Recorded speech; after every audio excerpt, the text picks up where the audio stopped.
O assunto agora não poderia ser outro, o assunto mais comentado no momento no mundo. Além do furacão lá da Jamaica também, que chegou com 300 por hora os ventos, né? Eu estou falando do número de mortes naquela mega operação das Forças de Segurança do Rio de Janeiro, nos complexos da Penha e do Alemão. O número pode chegar a 150, segundo a Defensoria Pública Carioca, hein? Conforme o órgão, já são contabilizadas as mortes de 128 civis e 4 policiais, num total de 132 mortos. Hoje pela manhã, uma cena triste entrou para a história do nosso país. A Praça da Penha, na zona norte do Rio, amanheceu com uma fila de corpos estendidos sobre uma lona. De acordo com ativistas e moradores, mais de 60 corpos foram retirados pela própria comunidade de uma região de mata no próprio complexo da Penha durante a madrugada, hein? A repórter Clara Neri, da Band Rio, traz os detalhes. Diga aí, Clara. O governador do Rio, Cláudio Castro, anunciou que a próxima fase da operação no Complexo da Penha e do Alemão, na zona norte do Rio, será de ocupação. Esse pronunciamento dele foi feito aqui no Palácio Guanabara, zona sul do Rio de Janeiro, nessa coletiva que acontece um dia após a operação mais letal do Rio de Janeiro, em todo o estado do Rio. E durante o pronunciamento, ele deixou claro de que essa ocupação não seria uma espécie de UPP-2. Agora, em relação ao número de mortos da operação, Cláudio Castro informou que essa contabilização ainda está sendo feita, mas reforçou que essa contagem só é feita pela Polícia Civil após os corpos darem entrada no Instituto Médico Legal. Isso ainda está acontecendo, então por isso ainda não foi divulgado oficialmente esse número de mortos por conta da operação. Mas, desde ontem, a gente já tem confirmado, então, pelas autoridades, que o número de mortos chegava a 64, sendo 4 policiais e o restante, segundo a Polícia Civil, criminosos que entraram em confronto com os policiais durante essa ação. E também, hoje de manhã, moradores desceram com corpos, então, mais de 60, pelo menos segundo a contagem dos próprios moradores, e esses corpos foram enfileirados na Praça São Lucas, uma praça que fica ali entre o Complexo do Alemão e o Complexo da Penha. Então, por isso, agora, a perícia, a Delegacia de Homicídios, está no local fazendo essa contagem, levando os corpos para o Instituto Médico Legal para fazer essa contagem, para ver se esse número desses corpos, né, que os moradores desceram, vão se ser somados, então, ao número que já se tinha. Se sim, esse número de mortos pode ultrapassar a 100. Então, isso ainda está sendo contabilizado, ainda está sendo checado e vai ser divulgado, então, pelas forças de segurança pública, pelo governo do estado. Agora, em relação, um dia após a operação, a gente sabe que muitas pessoas com receio de sair à rua ainda, principalmente na zona norte do Rio, próximo ali às comunidades, muitos comércios fechados, escolas, faculdades, e por isso o governador do Rio, Cláudio Castro, informou que espera que já a partir dessa quinta-feira, esses comércios, as faculdades, universidades, academias que foram fechadas, não funcionaram hoje, que voltem a funcionar normalmente. Segue acompanhando de perto e a gente volta a atualizar a qualquer momento. Muito obrigado a Clara Neri, da Band Rio, e só uma correção da minha parte, eu falei que os corpos que foram retirados dessa região de mata do Complexo da Penha pela própria comunidade estariam sobre lonas, na verdade o contrário, né? Debaixo das lonas. Já tenho aqui no telão, vou conversar ao vivo com o perito criminalista José Ricardo Bandeira, especialista na segurança pública do Rio de Janeiro.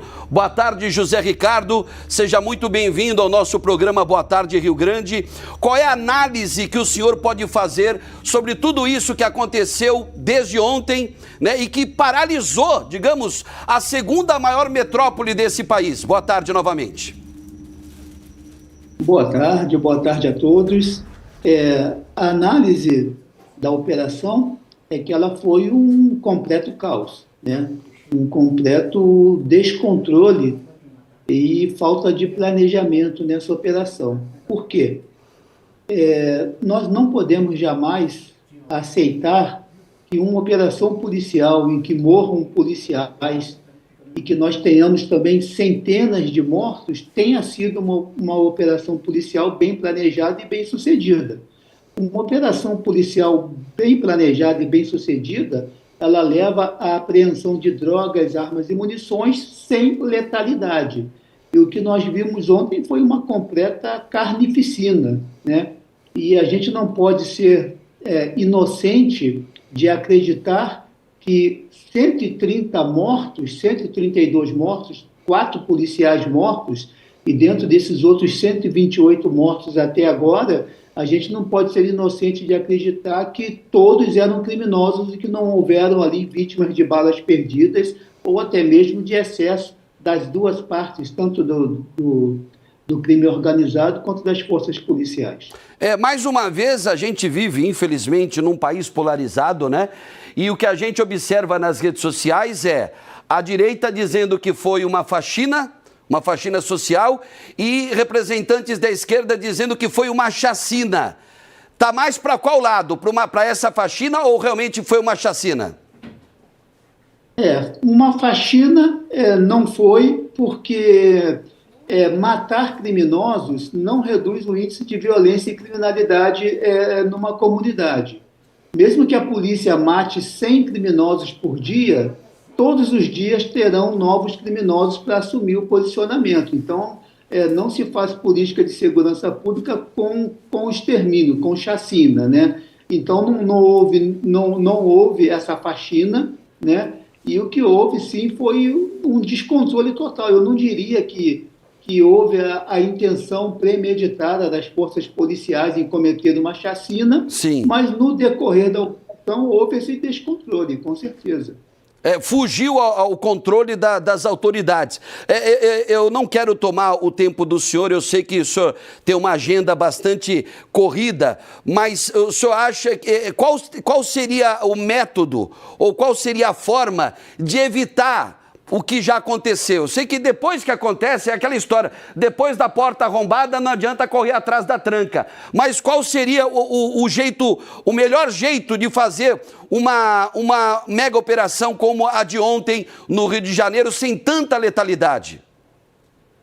E uma operação policial nessas dimensões, ela deve ser muito previamente pensada e planejada, né? Essa operação ela deve contar com serviços de informações de inteligência para que a gente possa saber os locais de maior resistência dos criminosos, os locais que têm maior incidência de armas e os melhores horários para se efetuar essa operação policial. Então, uma operação policial planejada e pensada, ela vai pensar diversos aspectos para minimizar os efeitos colaterais, né? E isso realmente, pelos números apresentados, isso não foi feito, não houve um planejamento, não houve informações de inteligência suficientes que pudesse dimensionar uma operação dessa. O Complexo do Alemão, no Rio de Janeiro, talvez seja hoje a comunidade mais bem armada da América Latina. Tá? Então, nós temos ali um verdadeiro exército de criminosos dominando aquele território. E para que a polícia faça uma operação dessa dimensão, ela sozinha não conseguirá. Ela vai precisar do apoio das Forças Armadas, para que as Forças Armadas efetuem um cinturão de segurança em torno da comunidade, liberando os policiais para que os policiais possam fazer incursões na comunidade, mas incursões precisas e cirúrgicas, em alvos previamente determinados. E não subir uma comunidade, invadir uma comunidade com 2.500 homens, cada um para um lado, sem que haja um planejamento.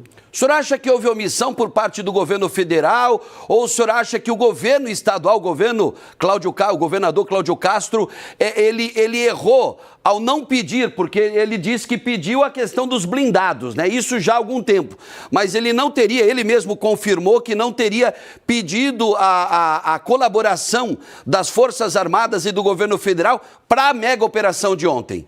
Quem errou nessa parte? Foi o governo do estado ou houve omissão também por parte do governo federal? Vamos lá, nós podemos apontar erros dos dois lados. No que diz respeito ao governo Cláudio Castro, ao governo do estado do Rio de Janeiro, ele já se mostrou incompetente para fazer a gestão da segurança pública e, obviamente, já está comprovado que ele não pediu o auxílio devido das forças de segurança federais para a realização dessa operação. Então, ele fez lá, ao seu bel prazer, essa operação sem consultar, sem pedir o apoio de forças federais e até mesmo sem pedir informações de inteligência que o governo federal também tem. A Polícia Federal tem serviço de inteligência, a Polícia Rodoviária Federal e as Forças Armadas. Então, não foi solicitado ao governo federal. Isso foi um erro gravíssimo do governo do Estado. E ele insiste nesse erro quando agora há pouco ele dá uma declaração e diz que só morreram policiais ali, que todas as outras mortes foram de criminosos. Ele não contabilizou, ele não sabe ainda as pessoas que morreram, se houve vítimas de bala perdida, ele não sabe o que de fato aconteceu, ele já está dizendo que todos os que morreram são criminosos. A gente sabe que a grande maioria, sem dúvida alguma, foi criminosos, mas também houveram a morte de inocentes vítimas de balas perdidas nesse confronto urbano. E por parte do governo federal, o governo federal, infelizmente, ele é devedor do Estado do Rio de Janeiro no que diz respeito à segurança pública. Por quê? Porque o governo federal não cumpre o seu papel de impedir que drogas, armas e munições atravessem as nossas fronteiras, percorram os nossos portos e aeroportos e cheguem às comunidades dominadas pelo crime organizado. É verdade, tem toda a razão. Então, os dois lados estão errados. Bom, quero agradecer ao José Ricardo, perito criminal, né, que concedeu um pouco do tempo dele nesse dia, está dando entrevista para vários veículos, concedeu entrevista hoje pela manhã para as rádios do Grupo Band RS, foi até aí que pedi, né, a colaboração dele, e muito obrigado pela sua participação e pela sua colaboração aí, analisando de forma técnica toda essa situação aí que chocou o Brasil e o mundo desde ontem, com a cidade do Rio de Janeiro ficando praticamente, né, bairros isolados, ônibus sendo sequestrados e colocados como barreiras, impedindo o ir e vir das pessoas. Foi algo assim que realmente chocou. A gente está inclusive mostrando uma casa que foi tomada por traficantes de uma moradora e transformada em bunker. E aí os traficantes que estavam dentro dessa casa obrigaram a moradora a filmar a chegada da polícia para que todos pudessem sair em segurança. Então essa imagem e essa outra imagem aí de hoje pela manhã, lá na Praça da Penha, bastante chocante. Muito obrigado, viu? Um grande abraço para o senhor. Muito obrigado, eu que agradeço a confiança. Nós é que agradecemos. Muito obrigado de coração, tá? E é lógico que as opiniões estão, né, divergindo, né? E a polarização pesando nessa hora. Repito, de um lado, né, a direita dizendo que foi uma faxina social, é um termo muito pesado, acredito eu, para se utilizar. E do outro lado, a esquerda dizendo que foi uma chacina. Agora, eu gravei um comentário hoje, está lá na minha rede social, no Instagram, no @AlexandreMotaTV, né? Tem comentário já no nosso Zap. Eu só quero deixar uma coisa muito clara, é muito, muito precoce chegar e dizer que todos que morreram eram bandidos. O trabalho de investigação agora é pessoa por pessoa. Identificar todas essas pessoas que morreram, né, além dos 4 policiais, 2 do BOP, né, 2 da Polícia Militar do Rio de Janeiro e 2 da Polícia Civil. E tem ainda o caso do delegado, que continua em estado grave porque teve a veia femoral, a artéria atingida. Então, é uma situação ainda bastante complicada. Mas a grande maioria, vamos falar o real aqui, a grande maioria está comemorando, né? Infelizmente comemorando essa situação que chocou o Brasil e chocou o mundo. Realmente são imagens fortíssimas de uma metrópole, a segunda maior metrópole desse país, que desde ontem está paralisada. Ontem as empresas, né, dispensaram os seus empregados, os seus trabalhadores e colaboradores mais cedo, não tinha como voltar, não tinha como pegar a barca entre Rio e Niterói, não tinha trem, metrô, ônibus. Foram 100 linhas de ônibus foram prejudicadas. Pessoas ficaram mais de 2 horas na linha vermelha e na linha amarela, né, escondidas quase debaixo dos carros, com medo que uma bala perdida fosse atingir essas pessoas. Então realmente foi um dia muito triste, mas ao mesmo tempo, todo mundo sabe a minha opinião, né? Eu acho que não tem que dar moleza para traficante e vagabundo. Nunca dei em toda a minha carreira jornalística e não vai ser agora. Agora, repito, é importante identificar todas essas pessoas que morreram no confronto com as forças de segurança do Rio de Janeiro e aí verificar, separar o que era bandido, o que era inocente, vítima de bala perdida, para não ficar nessa polarização, conforme eu já citei, de um lado uns dizendo que foi chacina e do outro outros dizendo que foi faxina. Tem mensagem aí sobre isso, meu querido Elian? Vamos lá então, dos dois lados, isso é importante, hein? Vamos lá então, cadê aqui, ó? Aqui. Boa tarde, Mota. Um dia de conflito na guerra em Gaza ou na Ucrânia não tem tantas baixas como ontem no Rio de Janeiro, é verdade. É verdade, nada parecido. Nada parecido. Na guerra entre Rússia e Ucrânia, a média por dia, 4, 5, no máximo 10 mortos. Lá em Gaza também. E está dizendo aqui, ó, então o tráfico de drogas e armas aqui no Brasil tem que ser considerado crime inafiançável, hediondo. Terrorismo eu concordo, viu, César? César da Lomba do Pinheiro. Que o narcoterrorismo ontem, os vagabundos dos traficantes usando drones e arremessando bombas do alto contra os policiais. Uma cena chocante também, que eu observei ontem no Jornal da Band à noite. Boa tarde, Mota, me chamo Vitória, bairro Rubem Berta. Mota, sobre a operação no Rio de Janeiro, para mim, se morreram inocentes, é chacina. Se a polícia foi lá cumprir mandados e prender quem tinha que ser preso, isso sim seria faxina. Favela pede paz, todas as favelas pedem paz, porque é sempre os inocentes que pagam com as vidas. Vai morrer polícia, traficante inocente, o crime vai continuar. Tem toda a razão, viu, a Vitória do Rubem Berta. Obrigado, Vitória.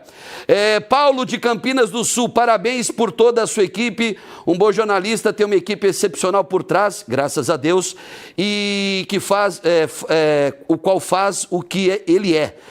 Ari, 82 anos, Dona Elza, 86, sempre assistindo, são fãs aqui. Obrigado, viu? O Paulo, seu Ari, a Dona Elza. Beijo para todos lá em Campinas do Sul. Boa tarde, vamos dar. Essa faxina deveria ter no mínimo 2 vezes por mês. Casa limpa sempre, acaba com esse lixo que destrói famílias todos os dias, diz o Fernando de Gravataí. Tem aqui a Ângela, também de Gravataí, que acha que foi uma faxina. O Zap está no canto superior. Está lá no canto superior esquerdo da tela, 519-9224-1220. A sua opinião para nós ela é muito importante. Então, vai lá, manda mensagem pelo Zap. No final do programa, a gente vai tentar um tempinho para ler todos os comentários, ok?